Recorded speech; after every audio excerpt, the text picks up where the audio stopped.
ओम नमः शिवाय। आप सभी का हमारे YouTube चैनल पर हार्दिक स्वागत है। भोलेनाथ सदा आप सभी की रक्षा करें, आप सभी के दुख दूर करें। आज शिव महापुराण कथा के शतरुद्र संहिता में आप सुनेंगे शिव जी के किरात अवतार के प्रसंग में श्री कृष्ण द्वारा द्वैत वन में दुर्वासा जी के श्राप से पांडवों की रक्षा, व्यास जी का अर्जुन को शक्र विद्या और पार्थिव पूजन की विधि बताकर तपस्या करने के लिए अपनी सहमति देना, किरात अवतार के प्रसंग में मूक नामक दैत्य का शुकर रूप धारण करके अर्जुन के पास आना, शिवजी का किरात वेश में प्रकट होना और अर्जुन तथा किरात वेशधारी शिवजी द्वारा उस दैत्य का वध, फिर किरात वेशधारी शिवजी के साथ अर्जुन के युद्ध का वर्णन आज आप सुनने वाले हैं। वीडियो हो सकता है थोड़ी सी लंबी हो जाए, तो प्लीज आप अपना कीमती समय इन कथाओं को जरूर दीजिएगा। नंदीश्वर ने आगे सनत कुमार जी से कहा, हे बुद्धिमान सनत कुमार जी, अब तुम पिनाकधारी भगवान शिव के किरात नामक अवतार का वर्णन भी सुनो।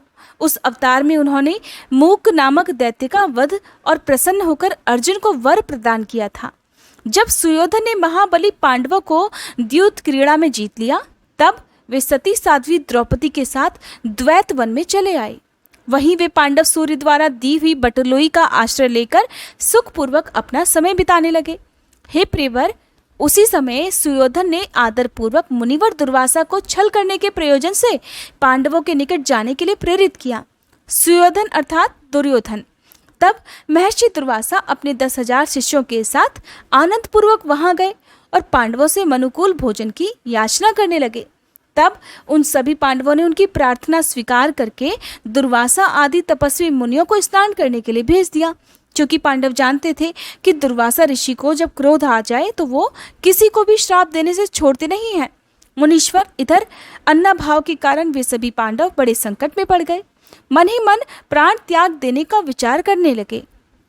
तब द्रौपदी ने श्री कृष्ण का स्मरण किया और वे तत्काल ही वहां आ पहुंचे और शाक के पत्ते का भोग लगाकर उन सभी तपस्वियों को तृप्त कर दिया।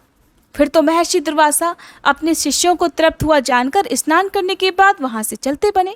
इस प्रकार भगवान कृष्ण की कृपा से उस समय पांडव संकट से मुक्त हो पाए। फिर भगवान कृष्ण ने पांडवों को शिव जी की आराधना करने की सम्मति दी। फिर व्यास जी ने भी आकर उन्हें शंकर जी की आराधना करने का आदेश देते हुए कहा, हे पांडवों, शिव जी संपूर्ण दुखों का नाश करने वाले हैं। वे भक्ति करने से थोड़े ही समय में प्रसन्न हो जाते हैं, इसलिए सभी लोगों को शंकर जी की सेवा अवश्य करनी चाहिए। वे महेश्वर प्रसन्न होने पर भक्तों की सारी इच्छाएं पूर्ण कर देते हैं, यहाँ तक कि वे इस लोक में सारा भोग और परलोक में मोक्ष तक दे डालते हैं। ये बिल्कुल निश्चित बात है। इसलिए भुक्ति मुक्ति रूपी फल की कामना करने वाले मनुष्यों को सदा शंभु की सेवा करनी चाहिए, क्योंकि भगवान शंकर साक्षात परम पुरुष, दुष्टों के संहारक और सत्पुरुषों के आश्रय स्वरूप हैं। अब अर्जुन पहले दृढ़ता पूर्वक शक्र विद्या का जप करें, तब इंद्र पहले परीक्षा लेंगे। जब संतुष्ट हो जाएंगे, प्रसन्न होने पर वे सर्वदा विघ्नों का नाश करते रहेंगे और फिर शिव जी का श्रेष्ठ मंत्र प्रदान करेंगे। नंदीश्वर कहते हैं, हे मुने, ऐसा कहकर व्यास जी अर्जुन को बुलाकर उन्हें शक्र विद्या का उपदेश देने को तत्पर हुए। तब तीक्ष्ण बुद्धि वाले अर्जुन ने स्नान करके पूर्व दिशा की ओर मुंह करके बैठकर उस विद्या को ग्रहण कर लिया। फिर उदार बुद्धि मुनिवर व्यास जी ने अर्जुन को पार्थिव लिंग के पूजन का विधान बताकर कहा, पार्थ, अब तुम यहाँ से परम रमणीय इंद्रकील पर्वत पर जाओ और वहाँ जाह्नवी के तट पर बैठकर सम्यक रूप से तपस्या करो। ये विद्या अदृश्य रूप से सदा तुम्हारा हित करती रहेगी।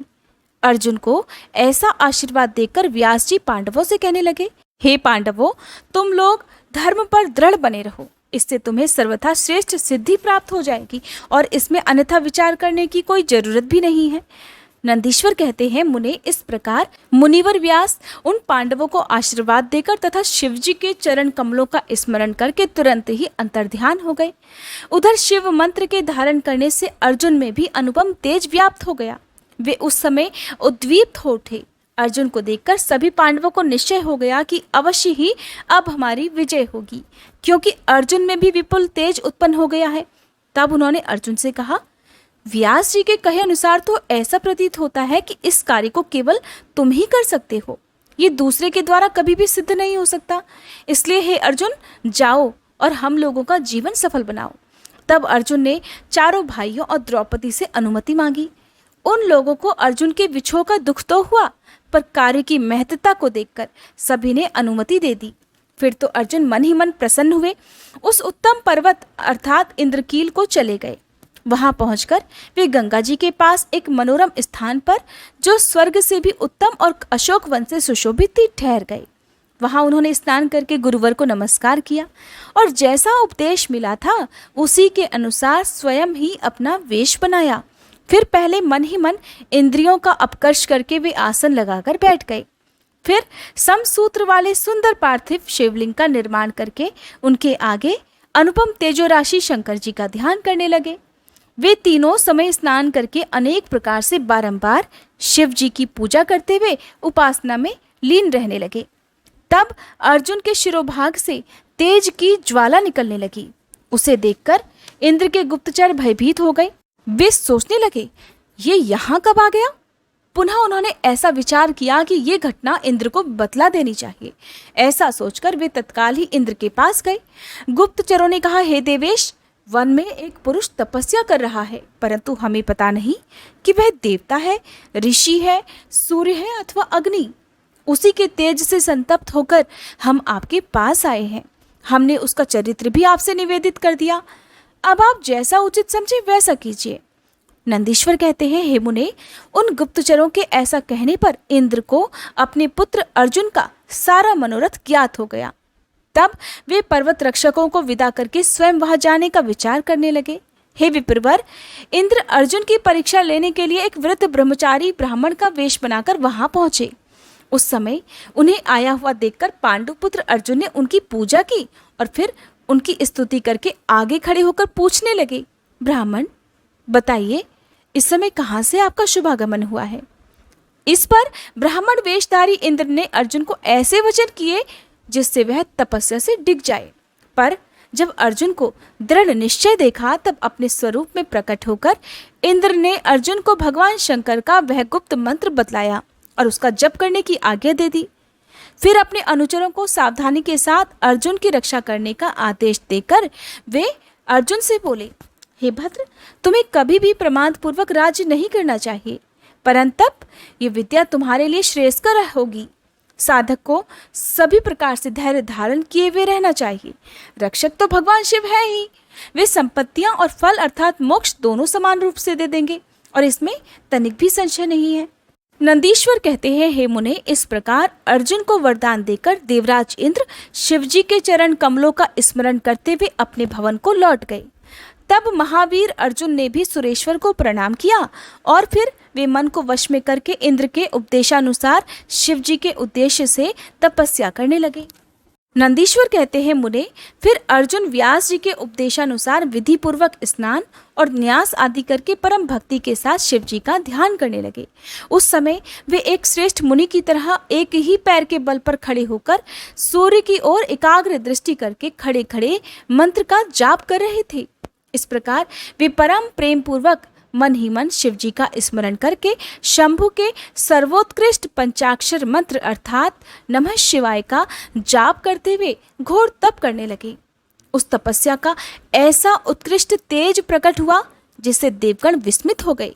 पुनः वे शिवजी के पास गए और समाहित चित्त से बोले, हे सर्वेश, एक मनुष्य आपके लिए तपस्या में निरत है। प्रभो, वह व्यक्ति जो कुछ चाहता है उसे आप क्यों नहीं दे देते? नंदीश्वर कहते हैं, मुने, ऐसा कहकर देवताओं ने अनेक प्रकार से उनकी स्तुति की। फिर उनके चरणों की ओर दृष्टि लगाकर वे विनम्र भाव से खड़े हो गए।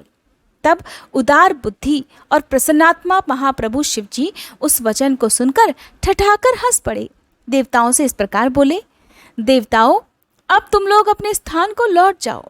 मैं सब तरह से तुम लोगों का कार्य संपन्न करूंगा। ये बिल्कुल सत्य है और इसमें संदेह बिल्कुल नहीं। नंदीश्वर कहते हैं, मुने, शंभु के उस वचन को सुनकर देवताओं को पूर्णतया निश्चय हो गया।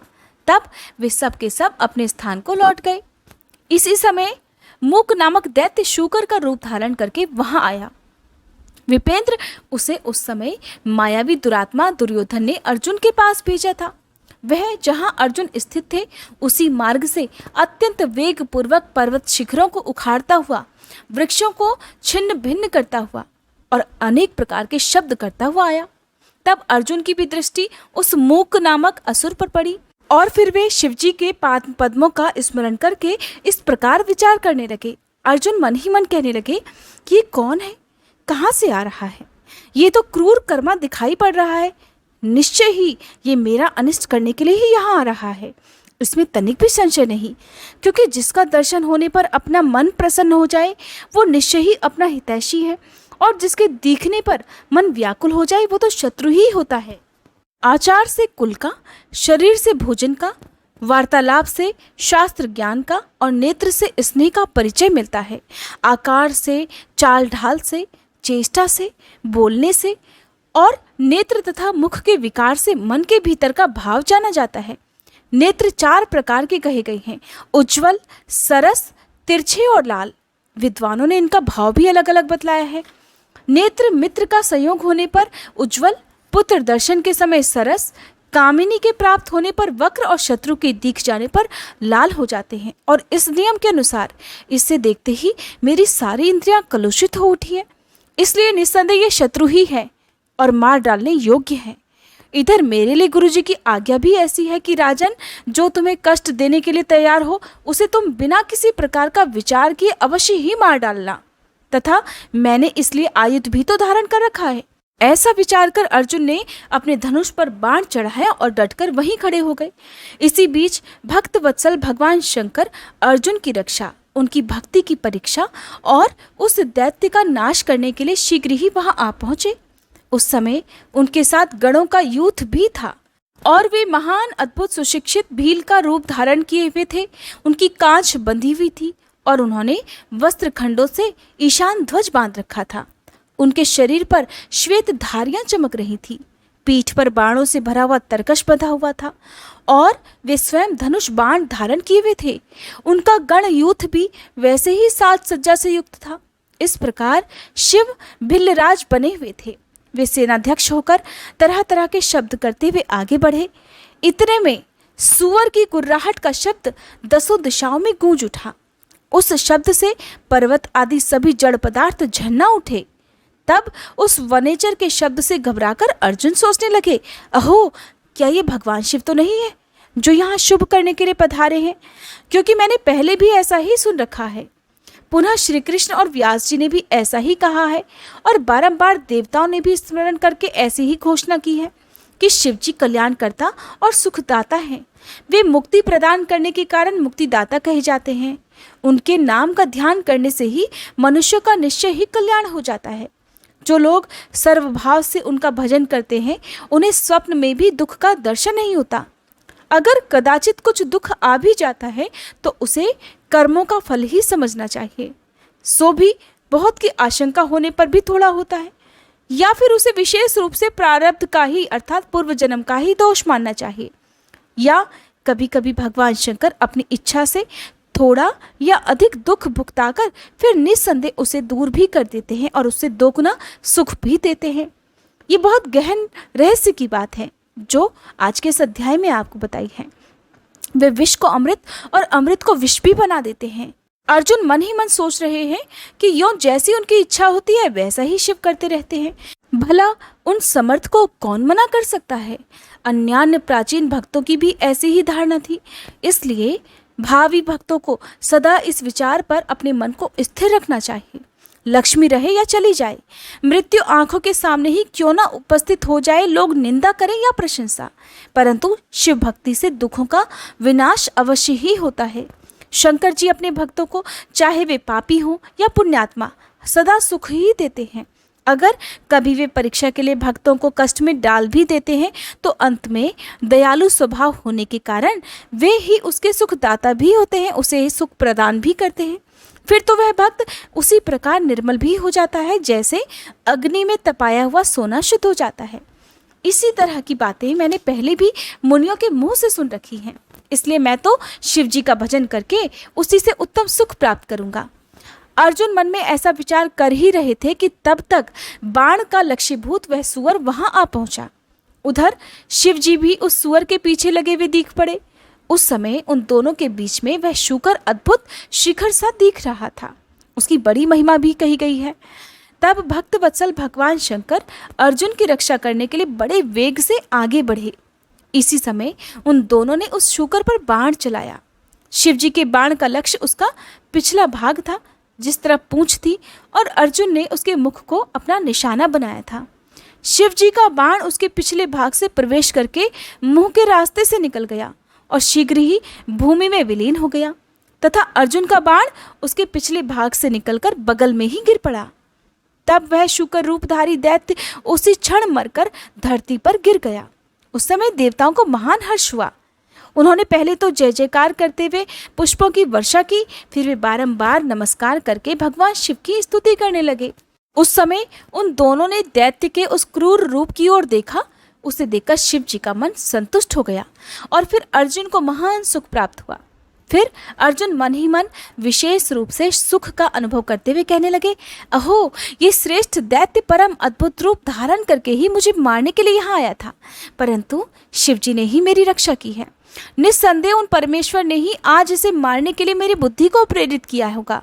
ऐसा विचार कर अर्जुन ने शिव नाम संकीर्तन किया और फिर बारंबार उनके चरणों में प्रणाम करके उनकी स्तुति की। नंदीश्वर कहते हैं, महाज्ञानी सनत कुमार जी, अब परमात्मा शिव की उस लीला को भी सुनो जो भक्त वत्सलता से युक्त तथा उनकी दृढ़ता से भरी हुई है। फिर शिव जी ने उस बाण को लाने के लिए तुरंत ही अपने अनुचर को भेजा। उधर अर्जुन भी उसी निमित्त वहां आए। इस प्रकार एक ही समय में रुद्रानुचर तथा अर्जुन दोनों बाण उठाने के लिए वहां पहुंच गए। तब अर्जुन ने उसे डरा धमकाकर अपना बाण उठा लिया। ये देखकर उस अनुचर ने कहा, हे ऋषि सत्तम, आप क्यों इस बाण को ले रहे हैं? ये हमारा सहायक है, ये हमारा बाण है, इसे छोड़ दीजिए। भिल्ल राज के उस अनुचर द्वारा ऐसा कहे जाने पर मुनिश्रेष्ठ अर्जुन ने शंकर जी का ध्यान किया और इस प्रकार कहा, हे वंचर, तू तो बड़ा मूर्ख है। तू बिना सोचे समझे क्या क्या बकवास कर रहा है। इस बाण को तो मैंने अभी अभी छोड़ा है, फिर ये तेरा कैसे हुआ? इसकी धारियों और पिच्छों पर मेरा ही नाम अंकित है, फिर ये तेरा कैसे हो गया? तेरा कुटिल स्वभाव छूटना बड़ा कठिन है। नंदीश्वर कहते हैं, मुने, अर्जुन का यह कथन सुनकर भिल्ल रूपी गणेश्वर को हंसी आ गई। तब वह ऋषि रूप में वर्तमान अर्जुन को यों उत्तर देते हुए बोला, रे तापस सुन, जान पड़ता है तू तपस्या नहीं कर रहा है, केवल तेरा वेश ही तपस्वी का है, क्योंकि सच्चा तपस्वी छल कपट नहीं करता। भला जो मनुष्य तपस्या में निरत होगा वो कैसे मिथ्या भाषण करेगा, कैसे झूठ बोलेगा और कैसे छल करेगा? अरे तू मुझे अकेला मत समझ, तुझे पता होना चाहिए कि मैं एक सेना का अधिपति हूँ। हमारे स्वामी बहुत से वंचारी भीलों के साथ वहां बैठे हुए हैं। वे विग्रह तथा अनुग्रह करने में सर्वथा समर्थ हैं। ये बाण जिसे तूने अभी अभी उठा लिया है, ये उन्हीं का है। ये बाण कभी तेरे पास टिक नहीं सकेगा। तापस, तू क्यों अपनी तपस्या का फल नष्ट करना चाहता है? मैंने तो ऐसा सुन रखा है कि चोरी करने से, छल पूर्वक किसी को कष्ट पहुंचाने से, विस्मय करने से और सत्य का त्याग करने से प्राणी का तप क्षीण हो जाता है। ये बिल्कुल सत्य है। ऐसी दशा में तुझे अब तपस्या का फल कैसे प्राप्त होगा? उस बाण को ले लेने से तू तपस्या से च्युत और कृतघ्न हो जाएगा, क्योंकि निश्चय ही ये मेरे स्वामी का बाण है और तेरी रक्षा के लिए ही उन्होंने इसे छोड़ा था। इस बाण से तो उन्होंने शत्रु को मार ही डाला, फिर बाण को भी सुरक्षित रखा। तू तो महान कृतघ्न और तपस्या में अमंगल करने वाला है। जब तू सत्य नहीं बोल रहा है, तब फिर इस तपस्या से सिद्धि की अभिलाषा तू भला कैसे रख सकता है? अगर तुझे बाण से ही प्रयोजन है, तुझे ये बाण चाहिए ही, तो तू मेरे स्वामी से मांग ले। वे स्वयं इस प्रकार के बहुत से बाण तुझे दे सकते हैं। मेरे स्वामी आज यहाँ वर्तमान हैं, तू उनसे क्यों नहीं याचना कर लेता? तू जो उपकार का परित्याग करके अपकार करना चाहता है और अभी अभी कर भी रहा है, ये तेरे लिए उचित नहीं है, इसलिए तू ये चालाकी छोड़ दे। इस पर कुपित होकर हे सनत कुमार जी, अर्जुन ने उससे कई बातें कही। दोनों में बड़ा भारी विवाद हो गया। अंत में अर्जुन कहने लगे, अरे वंचारी भील, तू मेरी सारी बात सुन ले। जिस समय तेरा स्वामी आएगा उस समय मैं उसे उसका फल भी अवश्य चखाऊंगा। तेरे साथ युद्ध करना तो मुझे शोभा नहीं देता, इसलिए मैं तेरे स्वामी के साथ ही युद्ध करूंगा, क्योंकि सिंह और गीदड़ का युद्ध उपहास के लायक ही माना जाता है। भील, तूने मेरी बात तो सुन ही ली, अब तू मेरे महान बल को भी देखेगा। जा, अपने स्वामी के पास लौट जा, या फिर तेरी जैसी इच्छा हो वैसा कर ले। नंदीश्वर कहते हैं, मुने, अर्जुन के ऐसा कहने पर वह भील, जहाँ शिव अवतार सेनापति किरात विराजमान थे, वहां गया और उन भीलराज से अर्जुन का सारा वचन विस्तार पूर्वक कह सुनाया। उसकी बात सुनकर उन किरातेश्वर को महान हर्ष हुआ। तब भील रूपधारी भगवान शंकर अपनी सेना के साथ वहां गए। उधर पांडुपुत्र अर्जुन ने भी जब किरात की उस सेना को देखा, तब वे भी धनुष बाण लेकर सामने आकर डट गए। फिर किरात ने पुनः उस दूत को भेजा और उसके द्वारा भरतवंशी महात्मा अर्जुन से ऐसा कहलवाया। किरात ने कहा, हे तपस्विन, तनिक इस सेना की ओर भी तो देखो। अरे, अब तुम बाण छोड़कर जल्दी भाग जाओ। क्यों तुम इस समय एक सामान्य काम के लिए अपने प्राण गंवाना चाहते हो? तुम्हारे भाई दुख से पीड़ित हैं। तुम्हारी पत्नी तो उनसे भी बढ़कर दुखी हो रही है, और मेरा तो ऐसा विचार है कि ऐसा करने से पृथ्वी भी तुम्हारे हाथ से चली जाएगी। नंदीश्वर कहते हैं, हे मुने, जब अर्जुन की सब तरह से रक्षा करने के लिए किरात रूपधारी परमेश्वर शंभु ने उनकी भक्ति की दृढ़ता की परीक्षा के लिए ऐसी बातें कही, तब वह शिवदूत उसी समय अर्जुन के पास पहुंचा और उसने वह सारा वृतांत उनसे विस्तार पूर्वक कह सुनाया। उसकी बात सुनकर अर्जुन ने उस समागत दूत से कहा, दूत, तुम जाकर अपने सेनापति से कहो कि तुम्हारे कहे अनुसार करने से सारी बातें विपरीत हो जाएंगी। अगर मैं तुम्हें अपना बाण दे देता हूं तो निस्संदेह मैं अपने कुल को दूषित करने वाला सिद्ध हो जाऊंगा। इसलिए भले ही मेरे भाई दुखी हो जाएं और मेरी सारी विद्याएं भी निष्फल हो जाए, तुम आओ तो सही। मैंने ऐसा कभी भी कहीं नहीं सुना कि कहीं कोई शेर गीदड़ से डर गया हो। इस प्रकार राजा कभी भी वनेचर से भयभीत नहीं हो सकता। नंदीश्वर कहते हैं, मुने, अर्जुन के ऐसा कहने पर वह दूत फिर से अपने स्वामी के पास लौट गया और उसने अर्जुन की कही हुई सारी बातें उनके सामने विशेष रूप से सुना दी। उन्हें सुनकर किरात वेशधारी सेना नायक महादेव जी अपनी सेना के साथ अर्जुन के सम्मुख आ गए। उन्हें आया हुआ देखकर अर्जुन ने शिवजी का ध्यान किया, फिर निकट जाकर उनके साथ अत्यंत भीषण संग्राम छेड़ दिया। इस प्रकार गणों सहित महादेव जी के साथ अर्जुन का बड़ा भारी युद्ध हुआ। अंत में अर्जुन ने शिव जी के चरण कमल का ध्यान किया। उनका ध्यान करने से अर्जुन का बल और बढ़ गया। तब वे शंकर जी के दोनों पैर पकड़कर उन्हें घुमाने लगे। उस समय भक्त वत्सल महादेव जी हंस रहे थे। मुने, भक्त पराधीन होने के कारण वे अर्जुन को अपनी दासता प्रदान करना चाहते थे, इसलिए उन्होंने ऐसी लीला रची थी, अन्यथा ऐसा होना सर्वथा असंभव था। फिर शंकर जी ने भक्त परावशता के कारण मुस्कुराकर वहीं अपना सौम्य और अद्भुत रूप सहसा प्रकट कर दिया। हे पुरुषोत्तम, पुराणों में वर्णित है कि व्यास जी ने अर्जुन को ध्यान करने के लिए जिस सर्व सिद्धिदाता रूप का उपदेश दिया था, शिव जी ने वही रूप अर्जुन को दिखाया। तब ध्यान द्वारा प्राप्त होने वाले शिव जी के उस सुंदर रूप को देखकर अर्जुन को महान विस्मय हुआ। फिर वे लज्जित होकर स्वयं पश्चाताप भी करने लगे कि अहो, जिनको मैंने प्रमुख रूप से वर्ण किया है, वे तो त्रिलोकी के अधीश्वर कल्याणकर्ता साक्षात स्वयं शिव हैं। हाय, इस समय मैंने ये क्या कर डाला। ओहो, भगवान शिव की माया तो बड़ी बलवती है। वो बड़े बड़े मायावियों को भी मोह में डाली देती है, फिर मेरी तो विसात ही क्या है। उन्हीं प्रभु ने अपने रूप को छिपाकर ये कौन सी लीला रची है। मैं तो उनके द्वारा आज छला गया। इस प्रकार अपनी बुद्धि से भली भांति विचार करके अर्जुन ने प्रेम पूर्वक हाथ जोड़कर और मस्तक झुकाकर भगवान शिव को प्रणाम किया। फिर खिन्न मन से ऐसा कहा, देवाधिदेव महादेव, आप तो बड़े कृपालु और भक्तों के कल्याण करता है। सर्वेश, आपको मेरा अपराध क्षमा कर देना चाहिए। इस समय आपने अपने रूप को छिपाकर ये कौन सा खेल खेला है प्रभु। आपने तो मुझे छल ही लिया। हे प्रभु, आप स्वामी के साथ युद्ध करने वाले मुझको धिक्कार है। नंदीश्वर कहते हैं, मुने, इस प्रकार पांडुपुत्र अर्जुन को महान पश्चाताप हुआ। फिर वे शीघ्र ही महाप्रभु शंकर जी के चरणों में लौट गए। ये देखकर भक्त वत्सल महेश्वर का मन प्रसन्न हो गया। तब वे अर्जुन को अनेकों प्रकार से आश्वासन देकर इस प्रकार बोले। शंकर जी ने कहा, पार्थ, तुम तो मेरे परम भक्त हो, इसलिए दुख मत करो। ये तो मैंने आज तुम्हारी परीक्षा लेने के लिए ही ऐसी लीला रची थी, इसलिए अब तुम इस शोक को त्याग दो। नंदीश्वर कहते हैं, मुने, ऐसा कहकर भगवान शिव ने अपने दोनों हाथों से पकड़कर अर्जुन को उठा लिया और अपने तथा गणों के सामने उनकी लाज का निवारण किया।